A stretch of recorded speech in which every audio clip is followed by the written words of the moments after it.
సంజన గారు ఎలిమినేట్ అవ్వలేదంటే అందరూ కలిసి షాక్లో ఉన్నట్టున్నారు. సో దాని గురించి మాట్లాడదాం, క్లియర్గా మాట్లాడుకుందాం. దానికంటే ముందు ప్లీజ్ లైక్ చేయండి, షేర్ చేయండి, సబ్స్క్రైబ్ చేయండి నా ఛానల్ని సన్నీ ఒపీనియన్స్. ప్లీజ్ చేశారని అనుకుంటున్నాను. Thank you so much. So డీటెయిల్గా మాట్లాడితే ఫస్ట్ వచ్చేసరికి సేఫ్ ఎవరు అయ్యారు దానిలో మాట్లాడుకుందాం. ఫస్ట్ సంజన గారు సేఫ్ అయ్యారండి. వీళ్ళందరూ ఏం థింక్ చేశారంటే వెళ్తే సంజన గారు, లేదంటే ఫ్లోరా గారు, లేదంటే సుమన్ శెట్టి గారు, వీళ్ళు ముగ్గురే కొంచెం వీక్లో ఉన్నారు, వీళ్ళు ముగ్గురులో ఎవరో ఒకరు వెళ్ళిపోతారని వాళ్ళు క్లియర్గా ఫిక్స్ అయ్యారు. అలా అందరు డిస్కషన్ కూడా జరిగింది. ఈవెన్ వెళ్ళి సంజన గారికి బ్యాక్ ఎవర్ ప్యాక్స్ వెళ్ళిపోండి అని చెప్పేసి హరీష్ గారు అనడం కూడా క్లియర్గా చూసాం మనం. సో అందరైతే ఇదే ఎక్స్పెక్ట్ చేశారు. సడన్గా సంజన గారే సేఫ్ అవ్వగానే ఓకే కొంచెం షాక్ అయ్యారు. తర్వాత ఫ్లోరా గారే సేఫ్ అవ్వగానే అసలు ఇంకా పూర్తి షాక్ అయ్యారు. అసలు ఇంకా సుమన్ శెట్టి గారు ఇంకా సేఫ్ అని అనగానే ఒక్కొక్కరు ముఖ చిత్రాలు చూడాలి మీరు. భలే పీక్స్, నాకైతే భలే ఆనందం వేసింది. వీళ్ళు అనుకున్న అంచనాలు బయట ఏమేమి అనుకుంటున్నారో అవన్నీ ఆపోజిట్ జరుగుతున్నాయి అని చెప్పేసి వాళ్ళకి ఇప్పటికైనా అర్థమై ఉండాలి. సో క్లియర్గా. సో అది ఈ ఎలిమినేషన్ గురించి. సో సృష్టివరం గురించి లాస్ట్లో మాట్లాడుకుందాం.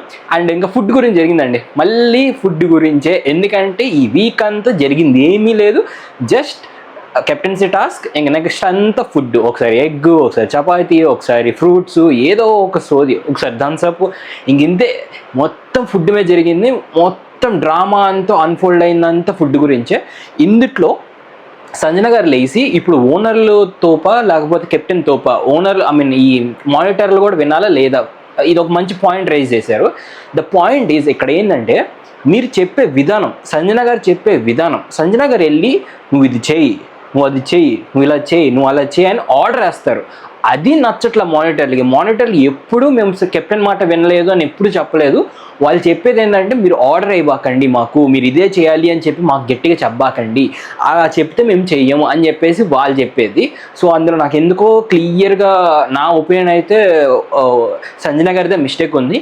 సంజన గారు మంచిగా వెళ్ళి నన్ను అలా కాదు ఇలా చేద్దాం, ఇలా కాదమ్మా అలా చేద్దాం అని మంచిగా బుజ్జగిచ్చి కొంచెం స్వీట్ వేలో వాళ్ళందరితో కూర్చొని మాట్లాడితే బాగుంటుంది. కానీ ఆ డెసిషన్స్ ఆ ఓన్గా మైండ్లో పెట్టేసుకొని కొన్ని డెసిషన్స్ అవి వచ్చి వీళ్ళ మీద రుద్దటం అనేది very very wrong thing. So అందుకని వాళ్ళు మాట వినట్లేదు, లేకపోతే మాట వినకూడదని కాదు. సో అది నాకు అనిపించింది. ఇంక నెక్స్ట్ హరీష్ గారు థమ్స్అప్ దండి. నాకు తెలిసి ఇది కొంచెం ఫన్ వేలో, ఆయన చేసింది ఫన్ వేలోనే, తర్వాత వీళ్ళు చూపిస్తుంది కూడా ఫన్ వేలోనే చూపించారు కాబట్టి నాకు తెలిసి అది ఒక ఫన్ వేలో వెళ్ళిపోయింది. బట్ రేపు సంజన గారు దాన్ని ఒక పాయింట్లో పట్టుకొని ఏదైనా చేస్తారేమో అని చెప్పేసి నాకు చిన్న డౌట్ ఉంది. సో రేపు చూడాలి ఆ డ్రామా ఏం అన్ఫోల్డ్ అవుతుందో. ఎందుకంటే ఆమె క్రియేట్ చేసింది డ్రామాస్ అన్ని, లైక్ గుడ్డు డ్రామా కానీ, థమ్స్అప్ డ్రామా కానీ, చపాతీ ఆమె కాదు లేదనుకోండి, బట్ ఈ డ్రామాలన్నీ క్రియేట్ చేసిందని ఆమె కాబట్టి ప్రతిరోజు ఏదో ఒకటి. సో రేపు కూడా ఏదో ఒకటి నాకు తెలిసి ఉంటుంది ఆ మైండ్లో ఏం చేయాలి అని చెప్పేసి. సో చూడాలి దానికోసం. ఎందుకంటే ఆమెకి ఇప్పుడే సేఫ్ అనగానే ఆమెకు అర్థమైపోయింది, ఓకే నేను చేస్తుంది బయటికి మంచిగానే వెళ్తుంది, తోపు వెళ్తుంది, సో ఇప్పుడు ఇలానే కంటిన్యూ చేయాలి నేను అని చెప్పేసి ఆ మైండ్లో ఒకటి పడిపోయింది. సో నాకు అది అనిపించింది.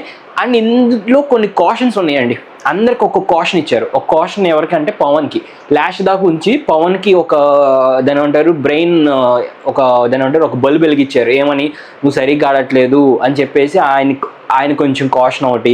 సుమన్ శెట్టి గారికి టాస్క్లో ఎలిమినేషన్ నుంచి బయటపడింగానే ఆయనకి కొంచెం వార్నింగ్ లాగా ఇచ్చారు, మీరు కొంచెం ఇంప్రూవ్ చేసుకోవాలి, మీరు కొంచెం బాగా ఆడాలి అని చెప్పేసి ఆయనకి ఒక కాషన్. ఇలా అందరికీ ఒక్కొక్క కాషన్ ఇచ్చారని చెప్పేసి నాకు అనిపించింది. అండ్ ప్రియా గారి విషయంలో ఫుడ్ది ఇది టాబ్లెట్ వేసుకోమని చెప్పారు కదా. ద పాయింట్, నా ఉద్దేశం ప్రకారం నా పాయింట్ ఏంటి అంటే ఆ అమ్మాయి మర్చిపోయింది అని చెప్పడానికి ఒక రీజన్ ఉంది. రీజన్ ఏంటో నేను మీకు క్లియర్గా చెప్తాను. లైవ్లో ఏం జరుగుతుందంటే ప్రతిరోజు ఫుడ్ మీద ఒక డిస్కషన్, ప్రతిరోజు ఫుడ్ మీద ఒక టాపిక్ నడుస్తుంది. సో ప్రతిసారి ఈ మానిటర్లు అందరూ ఒక చోట కూర్చొని ఒక చోట ఈ ఆరుగురు ఒక చోటకి వెళ్ళి ఒక దాని మీద మాట్లాడుకుంటూ దాని మీద మళ్ళీ విభేదాలు వచ్చి మళ్ళీ దాని మీద ఒక రచ్చ ఒక గొడవ అయ్యి ఏమీ ఎపిసోడ్ చూపించలేదు, బట్ ఇవన్నీ లైవ్లో జరుగుతున్నాయి. సో అది ఆ అమ్మాయికి మైండ్లో, ప్రియాకి ఏ టాపిక్లో ఏ రోజు ఏ టాపిక్లో ఏం మాట్లాడానో ఆమె గుర్తుండదు, ఆబ్వియస్లీ గుర్తుండదు. ఎందుకంటే ఆల్మోస్ట్ 5 days నుంచి 5 days ఏదో టాపిక్ మీద గొడవ అవుతూనే ఉంది. అండ్ ఈ ఫుడ్ గురించి గొడవ అవుతుంది. సో దానికోసం ఆ అమ్మాయికి గుర్తుండకపోవడంలో తప్పే లేదని నాకు అనిపించింది. ఎందుకంటే అది పెద్ద విషయం కాదు, ఒక పెద్ద టాస్క్లో ఒక మాట అనడం ఇలాంటివి కాదు అది జరిగింది. జస్ట్ సింపుల్గా ఏదో ఫుడ్ టాపిక్లో ఒకరికి టీ వెళ్ళలేదు, ఒకరికి ఇది వెళ్ళలేదు అనే దాని గురించి. అసలు అది ఎంత పెద్దగా బయటికి పోర్ట్రే అవుతుందని ఎవరైనా అనుకుంటారు ముందే చెప్పండి. సో నా ఉద్దేశం ప్రకారం అక్కడ ప్రియ మర్చిపోవడం తప్పు లేదనిపించింది. అండ్ ఇంకో రీజన్ నేను చెప్తాను. రీజన్ ఏంటి అంటే ఈ నాగార్జున గారు అండ్ ఈ బీబీ టీమ్ ఏదైతే ఉందో వాళ్ళందరూ కొంచెం కామన్ అందరిని తక్కువ చూస్తున్నారేమో, తక్కువగా వాళ్ళని ఎంకరేజ్ చేయకుండా వాళ్ళని తక్కువ చేస్తున్నారేమో అనిపించింది. హరీష్ గారి విషయంలో అదే జరిగింది. ఈవెన్ ప్రియా విషయంలో కానీ, కళ్యాణ్ విషయంలో కానీ, పవన్ విషయంలో కానీ, శ్రీజ విషయంలో మెయిన్, ఎందుకంటే నువ్వు పుల్లలు పెడతావమ్మా, నీతో మాకు ఇరిటేషన్, నీకేం ఇరిటేషన్ ఉందని చెప్పడం కానీ, ఈ మాటలన్నీ వెరీ డిస్కరేజింగ్ మాటలు అనమాట.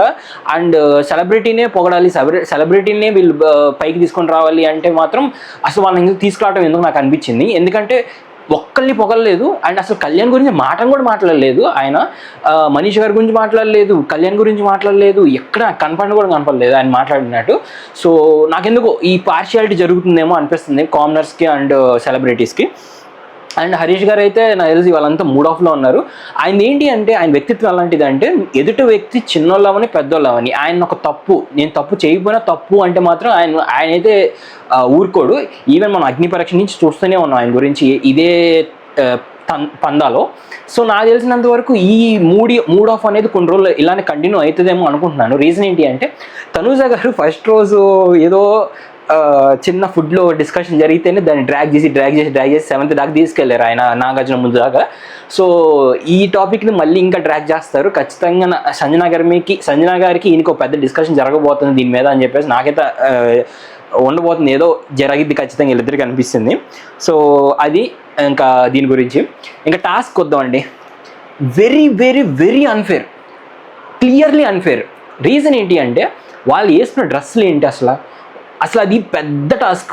ఒక పర్మనెంట్గా ఒక ఓనర్ అవ్వటం అనేది చాలా అంటే చాలా పెద్ద టాస్క్. అంత పెద్ద టాస్క్లో మీరు ఎప్పుడు పెట్టాలి? ఫ్రైడే పెట్టచ్చు. నాగార్జున గారు రాకముందు ఫ్రైడే రోజు పెట్టి నాగార్జున గారి చేత ఒకళ్ళు ఎంపిక చేసుకోవచ్చు. సెలక్షన్ అనేది ఆ రోజు చేయొచ్చు. టాస్క్ ఆ రోజు పెట్టి, ఫ్రైడే రోజు పెట్టి. అసలు మీరు వాళ్ళు వేసుకున్న డ్రెస్సులు ఏంది, ఎవరైనా కంఫర్టబుల్గా ఆడారని మీకు ఎక్కడైనా కనపడిందా? అందరూ అన్కంఫర్టబుల్గా ఆడారు. అందరూ వాళ్ళ ఫుల్ 100% ఎవరు ఇచ్చినా నాకైతే కనపడలేదు. సో ఈ టాస్క్ మొత్తంలో నేను 4 విషయాలు చెప్పాలనుకుంటున్నాను.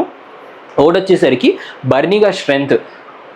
ఒక పాజిటివ్, ఒక నెగిటివ్ ఏంటంటే, బర్నీ గారు ఎంత టోల్నైనా ఎత్తేయగలరు, ఎంత టోల్నైనా గట్టిగా పోటీ ఇవ్వగలరని క్లియర్గా అర్థమైంది. ఎందుకంటే రాము గారిని అండ్ ఇమాన్యుయల్ గారిని ఇద్దరిని ఎత్తి ఇలా పక్కన పెట్టాడు ఆయన క్లియర్గా, ఏందో సింపుల్గా. సో ఆయనకి very very strong strength, physical strength ఉందని ఈజీగా అర్థమైపోతుంది. అండ్ బట్ నెగిటివ్ ఏంటి అంటే, ఆయన ఎవరిని చూసుకోవట్లా ఆ గేమ్ ఆడేటప్పుడు. అది సీరియస్గా అవుతుంది, రేపు పెద్ద ఇష్యూ అయిపోతుందని నాకైతే నాకు అర్థం అవ్వబోతుంది. ఎందుకంటే అసలు రీతునైతే ఇలా పెట్టి ఇలా తోసేసాడు అనమాట ఆయన. వెళ్ళిపోయింది ఆ అమ్మాయి ఎక్కడికో. అసలు అది మాత్రం వెరీ వెరీ రాంగ్ థింగ్. ఆయన కొంచెం చూసుకొని ఆడాలి ఆడేటప్పుడు, ఎవరిని చూసుకోకుండా నేను అసలు నాకంటే పోటీ లేదన్నట్టు ఆడితే మాత్రం వెరీ వెరీ రాంగ్. రేపు ఇదే పెద్ద ఇష్యూ చేస్తారు ఎవరో ఒకళ్ళు. రీతు చేయలేదు కానీ వేరే వాళ్ళు అయితే ఖచ్చితంగా పెద్ద ఇష్యూ చేస్తారు. సెకండ్ థింగ్ వచ్చేసరికి రీతు గారి గేమ్ ప్లే, హ్యాట్స్ ఆఫ్. నా విషయంలో అయితే నేనైతే నా పర్సనల్ ఒపీనియన్ అయితే హ్యాట్స్ ఆఫ్. ఇంకొక అమ్మాయి అయితే అక్కడ ఆ ప్లేస్లో ఉండే పడిపోయి ఏడిసి గీజే సింపతి క్రియేట్ చేసుకొని నా వల్ల కాదు ఎందుకు అలా తోసారని ఒక పెద్ద గొడవ పెట్టుకొని ఏదో ఒకటి చేసేది. కానీ గేమ్ డిస్టర్బ్ అవ్వకూడదు, గేమ్ మధ్యలో ఉన్నాం, గేమ్లో ఇలాంటివి జరుగుతాయని కంటిన్యూ చేయాల్సిందే, కంటిన్యూ అవ్వాలి అని చెప్పేసి ఆ అమ్మాయి మైండ్లో పెట్టుకొని దాన్ని మళ్ళీ కంటిన్యూ చేసింది చూడండి. So that's very very great mind set అనమాట. సో అలాంటి మైండ్ సెట్ ఉంటే నాకు తెలిసి చాలా అంటే చాలా స్ట్రాంగ్. రేపు నాకు తెలిసి టాప్ 5 దాకా కూడా వెళ్ళొచ్చు రీతు గారు ఇలా ఆడితే, ఈ గేమ్ ప్లే కంటిన్యూ చేస్తే. సో నాకైతే చాలా అంటే చాలా బాగా అనిపించింది Rithu game play. And third వచ్చేసరికి తనుజ గారి స్ట్రాటజీస్. లైక్ ఆమె ఎక్కువ ఫిజికల్ చూపిలేదు మాకు అర్థమైంది. ఎందుకంటే మేబీ డ్రెస్ వల్ల, మరి దేనివల్ల నేనైతే అసలు ఈ టాస్కే అన్ఫేర్ అని చెప్తాను. సో మనకు తెలియదు దేనివల్ల. బట్ కొంచెం అన్కంఫర్టబుల్గా, కొంచెం 100% ఇవ్వలేనా అంటే క్లియర్గా అర్థమైంది. బట్ స్ట్రాటజీస్ అక్కడ నుండి ఆ బ్లూ అన్ని తీసేసి పక్కన పడేయటం అవి ఎవరు చూడాలి అక్కడ చూసిన వాళ్ళు నాకు తెలిసినంత వరకు. అందుకే అక్కడే వాళ్ళు గెలిచేశారు క్లియర్గా. సో ఆ స్ట్రాటజీ బాగా ఆడింది అనిపించింది. అండ్ నాలుగోది వచ్చేసరికి రిమైనింగ్ వాళ్ళందరూ నాకు ఎందుకో తక్కువగా ఆడారేమో అనిపించింది.